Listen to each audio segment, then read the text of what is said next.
Good morning. Today we are going to see the Gauss Quadrature method. So now one method we have seen Newton-Cotes method, and by using Newton-Cotes method we have derived three rules or three formulas, that is trapezoidal rule, Simpson's 1/3 rule and Simpson's 3/8 rule. Now we have another method for numerical integration, that is approximate method, and that we have Gauss quadrature method. This Gauss quadrature method, when we will go, so we should have integration, that is lower -1 and upper 1. If we do not have this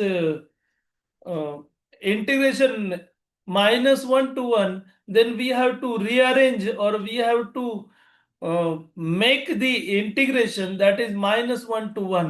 But in Gauss quadrature, it is compulsory that your integration should be -1 to 1. So we have -1 to 1 f of x into dx, and that is equal to I to 1 summation ci xi. So I to 1 means whatever terms you are going to consider. If we will consider one term, then we have C1 X1. If we will consider two terms, then C1 X1 plus C2 X2 means I equal to 2. So we have to go summation I is equal to 1 plus I is equal to 2. So likewise we have to add all the terms. Whatever we have, I is equal to 1 to n. So if I will take n is equal to 1, then it is known as 1-point method or 1-point formula. If I will go n equal to 2, then that will be 2-point method or 2-point formula. And we are going to derive for 2, 1 point and 2 point, and n equal to 3, which is 3-point formula or 3-point method. I will just give formula for this third. So likewise we have to go for this 3, 1 point, 2 point and 3-point formula. So now -1 to 1 f of x into dx equal to c1 f of x1 plus c2 f of x2, and that is like cn f of xn. So now you can see for each term you have two unknowns. One, that is c1, another is x1. So for first we have 2, second also we have c2 x2. So like each term unknowns are 2. So now this integration formula given by Gauss, that is exact for polynomials of degree 2n minus 1. What does it mean? Means while we are considering this formula, so whatever value polynomial of x we are going to consider, that depends upon your value 2n minus 1. Means if I will consider n equal to 1, that means I have to consider value of x, that is 2 into 1 minus 1, which is equal to 2. So I have to consider polynomial function, 2 minus 1, and that is 1. So I have to consider polynomials up to degree 1. That means we have to consider x to the power 0 and we have to consider x to the power 1. So f of x we have for x to the power 0, and f of x we have x to the power 1. So likewise we have to go for n equal to 1. If I have n equal to 2, then we have to go this 2n, n is 2 minus 1 means I have, this will be 4 minus 1, 3, means I have to consider up to degree 3.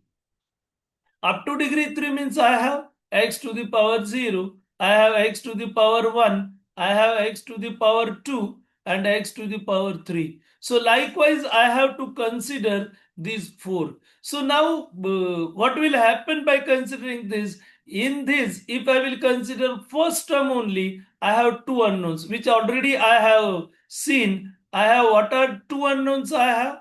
I have first unknown, that is C1, and second unknown I have x.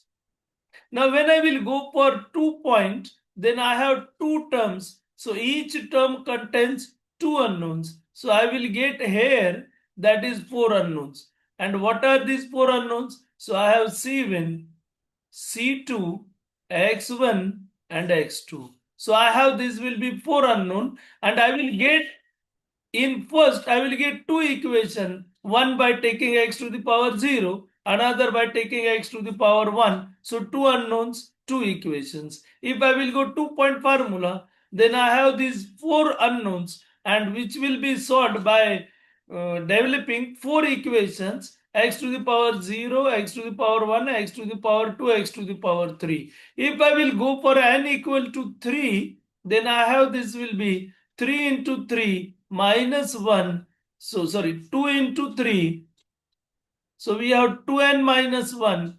So 2 into 3 minus 1 and that I will get 5. So we have to go to the degree 5, x1, x2, x3, x4 and x5. So we have six equations from this and unknown are C1, x1, C2, x2 and C3, x3. So we have six unknowns over here.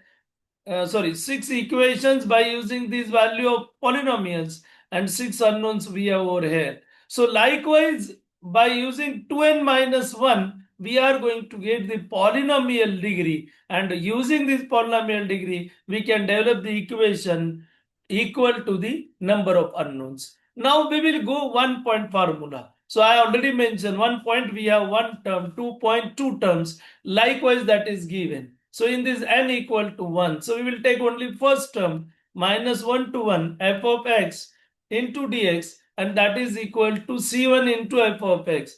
Now here you can go for c1 into f of x1 or you can write it as c into f of x. That is one and the same. So now we have 2n minus 1. So already I mentioned this. So we have polynomial functions x to the power 0, x to the power 1.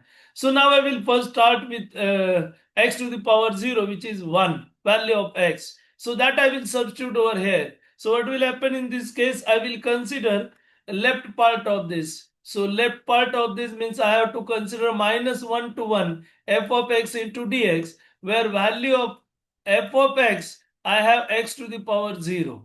So I will put x to the power 0 means 1. So now here my value of f of x and that is equal to 1. I will substitute that value in this equation. So I have minus 1 to 1, 1 into dx, integrate it from minus 1 to 1, integration of 1 is x. Substituting values, we will get value of LHS equal to 2. Now we will go for RHS. So in RHS, we have C1 into f of x1 or you can write C1 into f of x. That is your choice. So now in this, we have C1 into 1 because what is value of f of x? So already I have mentioned f of x equal to 1. So we have C1 into 1 and we have this value that is equal to C1, which is equation 2. Now we have LHS RHS for first polynomial degree. Then we will equate these two and by equating 1 and 2 we will get value of C1 equal to 2. So we have this value of first constant. Now we have to find value of x. So now we will go second polynomial degree, which we have x to the power 1. So that I can write x only. So now here my value of f of x, now this is x. Whatever polynomial degree you have, that will be your value of f of x. Now LHS we will consider. So we have minus 1 to 1 f of x into dx where f of x is x. So now we will put value of x. We will integrate x. So it will be x square by 2 minus 1 to 1. And if we will put value, we will get 1 by 2 minus 1 by 2 because we will get 1 by 2. This will be first value minus 1 by 2 to the, so we have actually x square by 2. So I will take 1 by 2 outside. So we have this will be x square minus 1 to 1.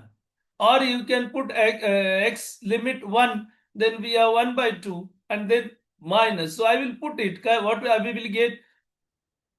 We will get 1 by 2, or this 2 we will take inside that we have considered over there. So I will put value 1 over L, 1 square by 2, minus, in another bracket, value of x is minus 1. So minus 1 square by 2. And this becomes plus. So we will get it as 1 by 2 minus 1 by 2, and that is equal to 0. So whenever we have limit minus 1 to 1, and if you have function that is polynomial degree odd, then your value of integration is 0, provided your limits are equal but opposite in direction. So we will get this value that is equal to 0, LHS.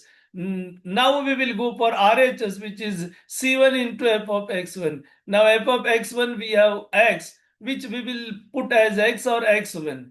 And now we have this will be 2x, because now already we have calculated value of C1 we got 2, and then we have this will be x, and now we have this will be equation number 4. So we have this will be equation number 4.